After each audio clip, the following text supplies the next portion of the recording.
اعوذ باللہ من الشیطان الرجیم بسم اللہ الرحمن الرحیم نحمدہ ونصلی علی رسولہ الکریم والمہدی الموعود العظیم وعلی آلہما واصحابہما اجمعین۔ سامعین کرام، جیسا کہ آپ جانتے ہیں کہ اس سے پہلے بھی فقیر نے عامر اکبر کے ارتداد کے سلسلے میں جو بیان شروع کیا تھا، اس کا یہ دوسرا بیان ہے۔ انشاءاللہ یہ بہت اہم بیان ہے۔ فقیر آپ تمام سامعین کرام سے اور خصوصاً ان لوگوں سے جو مہدویت کے بارے میں شکوک و شبہات میں رہتے ہیں، توجہ کا طالب ہے، اس لیے کہ یہ بیان انشاءاللہ تعالی قرآن کی آیت شریفہ یا ایھا الذین من یرتد منکم عن دینہ فسوف یأتی اللہ بقوم ویحبونہم ویحبونہ، سورہ مائدہ کی 54ویں آیت کے تحت میں اس کی تفسیر میں اور اس کے تشریحات جو علماء مفسرین اور محققین نے کیے ہیں ان کی روشنی میں، اور پھر آیت کے سیاق و سباق سے جو بات ظاہر ہوتی ہے، اس کے تحت فقیر نے مکمل دلائل کے ساتھ گفتگو رکھنے کی کوشش کی ہے۔ میں آپ تمام حضرات سے توجہ کا طالب ہوں۔ سامعین کرام، مفسرین کی تفسیروں میں بے شمار تصریحات و تشریحات کے ایسے تابناک ستارے جگمگا رہے ہیں جن سے صراط مستقیم کے شاہراہ پر چلنے والوں کے لیے رشد و ہدایت کی نورانی روشنی مل رہی ہے، مگر افسوس کہ اس کا کیا علاج کہ وہ بدنصیب لوگ جن کے دلوں کی دنیا میں نور ہدایت کا چراغ بجھ چکا ہے، وہ آنکھ کھول کر آیات و تفاسیر میں چمکتی ہوئی اللہ تعالیٰ کی آیات بیانات کو اپنی چشم بصیرت سے نہیں دیکھتے، بلکہ حق سے منہ موڑے ہوئے سرکش اونٹوں کی طرح ضلالت و طغیان کی اندھیری وادیوں میں ہاتھ پاؤں مارتے ہوئے بھٹکتے پھرتے ہیں، اور مخلوق خدا کو احادیث اور آیات قرآنیہ کا غلط مفہوم پیش کر کے گمراہ کرنے کی کوشش میں لگے ہوئے ہیں۔ واللہ یہ وہی بدبخت لوگ ہیں جن کے بارے میں خداوند قدوس نے ارشاد فرمایا ہے کہ لا تعمی الابصار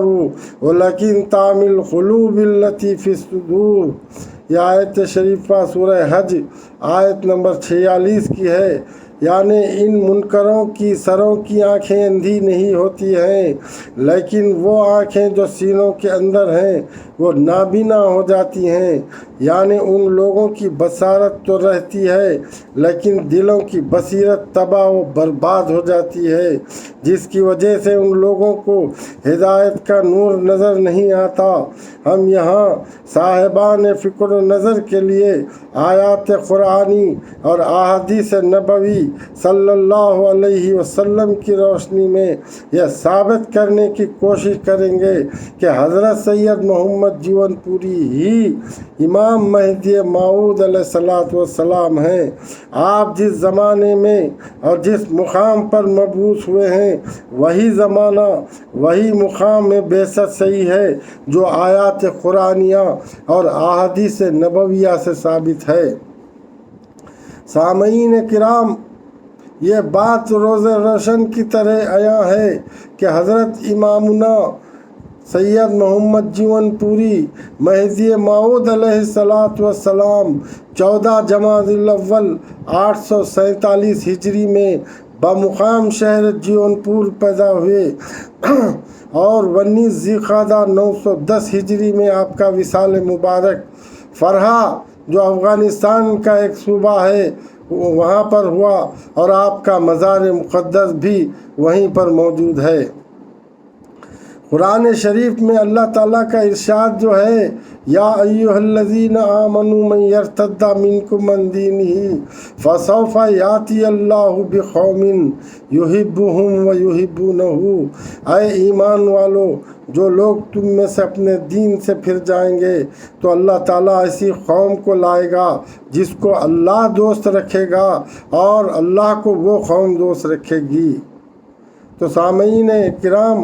آیت شریفہ میں فسوف یاتی اللہ بقوم کا جو جملہ ہے اور اس کے ما قبل و ما بعد کی جو آیتیں ہیں ہمارے دعوے کو ثابت کرتی ہیں۔ اس آیت شریفہ میں یاتی مضارع کا صیغہ ہے جس کے پہلے سوفا کا لفظ آیا ہے، جس سے صرف و نحو جاننے والے حضرات بخوبی جانتے ہیں، جس سے مضارع کے صیغے پر جب سوفا کا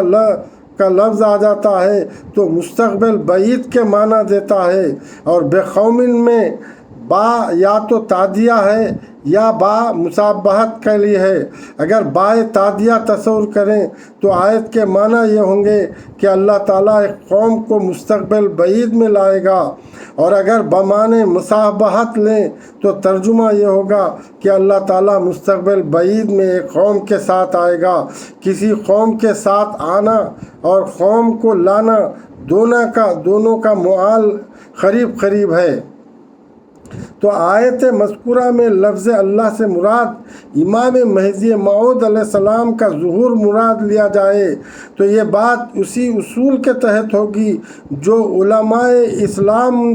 کے مسلمات سے ہے، جیسا کہ توریت میں ایک بشارت کے الفاظ علماء اہل سنت نے اس کا مطلب یہی لیا ہے کہ وہ آیت شریفہ یہ ہے کہ ان اللہ طلع من سینا واشرق لهم من السعیر ومن جبل فاران تجلی، اللہ تعالیٰ سینا سے طلوع ہوا، سعیر سے چمکا اور کوہ فاران سے تجلی کیا۔ خطبات احمدیہ۔ توریت کی اس آیت میں اللہ تعالیٰ کا سینہ سے طلوع ہونے سے مراد علماء اسلام نے حضرت موسیٰ علیہ السلام کا ظہور مراد لیا ہے، اور سعیر سے اللہ تعالیٰ کے چمکنے سے حضرت عیسیٰ علیہ السلام کا ظہور مراد لیا ہے، اور کوہ فاران سے اللہ تعالیٰ کے تجلی سے مراد حضرت محمد الرسول اللہ صلی اللہ علیہ وسلم کا ظہور مراد لیا گیا ہے۔ اسی طرح یاتی اللہ بقوم میں یاتی اللہ کے الفاظ سے کسی صاحب جاہ و جلال خلیفۃ اللہ کا ظہور مراد ہو سکتا ہے۔ حضرات محترم توجہ کا طالب ہوں، حضرت ابوبکر صدیق کے زمانے میں جو قبیلے مرتد ہو گئے تھے اور آپ کے ساتھیوں کا مرتدین مذکور کو شکست دے کر ارتداد سے ہٹا کر راہ راست پر لانا سیاق آیت کے بالکل مغایر و مخالف ہے، کیونکہ اس آیت میں یاتی مضارع کا صیغہ ہے جس کے پہلے فسوف داخل ہو کر اس کو مستقبل بعید کے معنی میں کر دیا ہے۔ اس لیے آیت کا ترجمہ یوں ہوگا کہ جب لوگ تم میں سے مرتد ہو جائیں گے تو اللہ تعالیٰ مستقبل بعید میں قوم کو لائے گا یا ایک قوم کے ساتھ آئے گا۔ حضرت ابوبکر صدیق رضی اللہ تعالیٰ عنہ اور آپ کی جماعت نزول آیت کے وقت موجود تھی، تو موجودہ جماعت کو مستقبل بعید میں آنے والی جماعت کیسے کہا جائے گا؟ یہی وجہ ہے کہ حضرت حسن بصری رحمۃ اللہ علیہ نے فرمایا، علم اللہ ان قوما یرجعون الاسلامی بعد موت النبی صلی اللہ علیہ وسلم فاخبر انه فسوف یاتی اللہ بقوم یحبهم ویحبونه۔ اللہ کے علم میں یہ بات تھی کہ ایک قوم نبی صلی اللہ علیہ وسلم کے بعد اسلام سے پلٹ جائے گی، پس اللہ نے خبر دی کہ ان قریب وہ ایسی قوم کو لائے گا جس کو وہ دوست رکھے گا اور وہ قوم اللہ کو دوست رکھے گی۔ صاحب تفسیر نیشاپوری نے اس آیت کے تحت صاف اور کھلے الفاظ میں اس طرح لکھ دیا ہے کہ لعل المراد منہ قوم المہدی، یعنی شاید آیت میں قوم سے مراد قوم مہدی ہو، اور حضرت امامنا مہدی موعود علیہ السلام نے بامر اللہ خبر دی ہے کہ اس آیت شریفہ میں قوم سے مراد قوم مہدی ہے، چونکہ آپ کی ذات خلیفۃ اللہ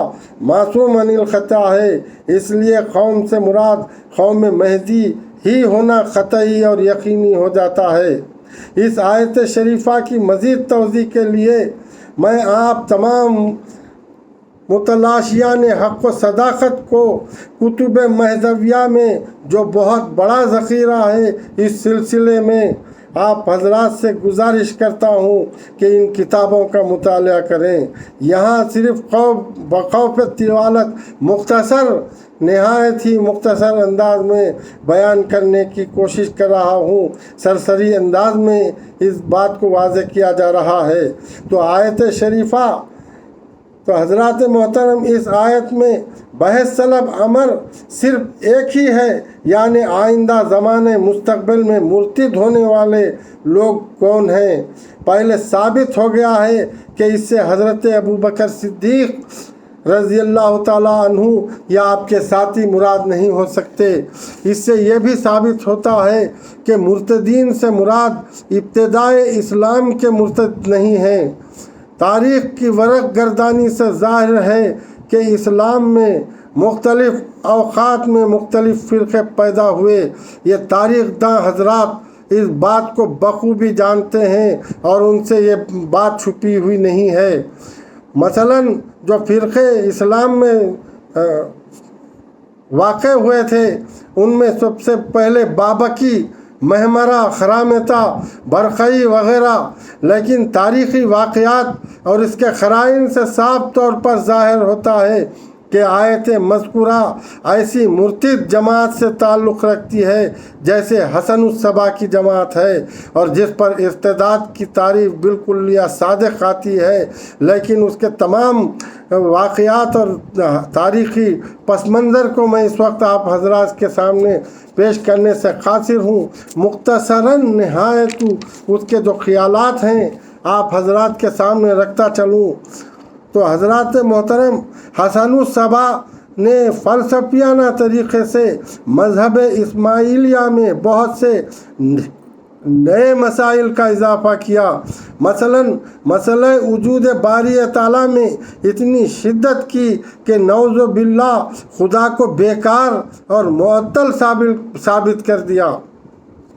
مثلاً خدا کو قادر کہتے ہیں تو اس لیے نہیں کہ خود اس میں قدرت ہے، بلکہ اس لحاظ سے کہ اس نے دوسروں کو قدرت دی ہے۔ اس کے جملہ صفات کی یہی حالت ہے، کیونکہ اگر خدا میں صفات ہوں تو وہ مخلوق کے ساتھ مشابہ ہو جائے گا۔ یہ ایسا مسئلہ ہے کہ جس کی وجہ سے خدا کی ذات میں شبہ پیدا کر دیا گیا، اور ان کا سب سے بڑا مسئلہ یہ ہے کہ یہ ہر حکم ظاہر کا ایک باطن تصور کرتے ہیں، ہر تنزیل کی ایک تعویل کرتے ہیں۔ اس مسئلے کی وجہ سے ان کی نظر میں تمام قرآن و احادیث نبویہ کے احکام درہم برہم ہو گئے۔ اس مسئلے سے اس فرقے کا نام فرقہ باطنیہ پڑ گیا۔ احکام شرعی میں جو تعویلات کیے گئے ہیں وہ ناقابل بیان ہیں۔ تو حضرات محترم، حسن الصبا 518 ہجری میں انتقال کیا، جس کے جانشین علی التسلسل 7 ہیں۔ 654 ہجری میں ہلاکو خان نے ان کا جو سب سے بڑا گڑھ تھا خلاء الموت جس کا نام تھا، اس پر حملہ کر کے ان باطنیوں کا خاتمہ کر دیا۔ 12,000 باطنی قتل کیے گئے۔ شام اور مصر میں بھی ملک الظاہر ببرس اور سلطان صلاح الدین ایوبی نے ان باطنیوں کا استحصال کیا۔ اس فرقے کو اس کے عقائد باطلہ کی وجہ سے، جیسا کہ بیان کر دیا گیا ہے، احکام فقہ اسلامی کے لحاظ سے ان پر ارتداد کی تمام پوری کی پوری تعریف صادق آتی ہے۔ اور احکام فقہی کے نظر کرتے دینی مسائل میں تاویلات باطلہ کیے جائیں تو کون شبہ کر سکتا ہے کہ حسن الصبا اور اس کے جانشین جو صبا کے پیرو تھے مرتد نہیں تھے۔ مورخین فارس نے اس فرقے کو ان عقائد باطلہ اور ظالمانہ قتل و خون ریزی کی وجہ سے ملاحدہ کے نام سے یاد کیا ہے۔ اس فرقے کے تمام تفصیلات معلوم کرنے کے لیے کتاب نظام الملک توسی مؤلفہ عبدالرزاق کانپوری جس کا نام البرامکہ ہے، اس پہ اس کتاب سے آپ معلومات کر سکتے ہیں۔ ان واقعات کے بعد امامنا مہدی موعود علیہ السلام کے مبارک حالات پر غور کیا جائے تو معلوم ہوتا ہے کہ آپ 847 ہجری میں پیدا ہوئے اور 887 ہجری میں جبکہ آپ کی عمر شریف 40 سال کی تھی شہر جون پور سے نکلے اور دین کی تبلیغ ان مقامات یعنی داناپور، کالپی، چندیری، چاپانیر، مانڈو، دولت آباد، احمد نگر، بیدر، گلبرگہ، بیجاپور مختلف مقامات ہوتے ہوئے فرا مبارک پہنچے اور وہاں 2 سال 5 ماہ مقیم رہنے کے بعد 63 سال کی عمر میں 910 ہجری میں آپ کا مقدس وصال مبارک ہوا اور اسی مقام مقدس میں آپ کا مزار شریف آج بھی موجود ہے۔ فرا وہ مقام ہے جو اس فرقہ باطنیہ کے مشرقی حدود پر واقع ہے، جیسا کہ نظام الملک توسی مؤلفہ عبدالرزاق کانپوری مؤلفہ البرامکہ مطبوعہ پریس کانفرنس کے صفحہ 509 کے حاشیے زیرین پر یہ تمام چیزیں آپ دیکھ سکتے ہیں، اور اس میں یہ بتایا گیا ہے کہ مشرق میں خواف مابین و فرا و سیستان ہے، اور یہ کتاب فقیر کی کتب خانے میں موجود ہے۔ تو اس میں یہ بتایا گیا ہے کہ مغرب میں فارس یعنی ایران، کرمان کا جنگل، شمال میں نیشاپور کا سبزہ زار، جنوب میں سجستان و بیابان کرمان ہے۔ ان حدود عربیہ کے دیکھنے سے ظاہر ہے کہ مقام فرا خلاء الموت کے مشرقی حدود پر واقع ہے جو حسن الصبا کا دارالخلافہ تھا۔ یہاں یہ بات ثابت ہو چکی ہے کہ ہلاکو خان نے 654 ہجری میں اس فرقے باطنیہ کا استحصال کر دیا اور امامنا مہدی موعود علیہ السلام زمان مستقبل بعید میں بموجب آیت فسوف یاتی اللہ بقوم 193 سال کے بعد ہندوستان کے شہر جون پور میں پیدا ہوئے، ہجرت کرتے ہوئے میں اصحاب بمقام فرا تشریف لائے جو ان مرتدین کا مقبوضہ مقام الموت کے مشرقی حدود میں واقع ہے۔ سچ یہ ہے کہ جہاں درد ہو وہاں دوا کی ضرورت ہوتی ہے، جہاں زخم ہو وہیں مرہم کی ضرورت پڑتی ہے۔ بالفاظ دیگر جہاں گمراہی پھیلی ہو وہیں ہدایت کی ضرورت ہوتی ہے۔ اس لیے خدا تعالیٰ نے آپ کو بحیثیت خلیفۃ اللہ مہدی موعود علیہ السلام کے لقب سے جو عطا کردہ محمد الرسول اللہ صلی اللہ علیہ وسلم ہے مبعوث فرمایا، اور آیت یا ایھا الذین آمنوا من یرتد منکم عن دینہ فسوف یاتی اللہ بقوم، یعنی اے مومنو جب لوگ تم میں سے اپنے دین سے پلٹ جائیں تو اللہ ایک قوم کو لائے گا یا ایک قوم کے ساتھ آئے گا کہ پیشین گوئی کا کامل ظہور ہوگا۔ لہٰذا اس آیت شریفہ سے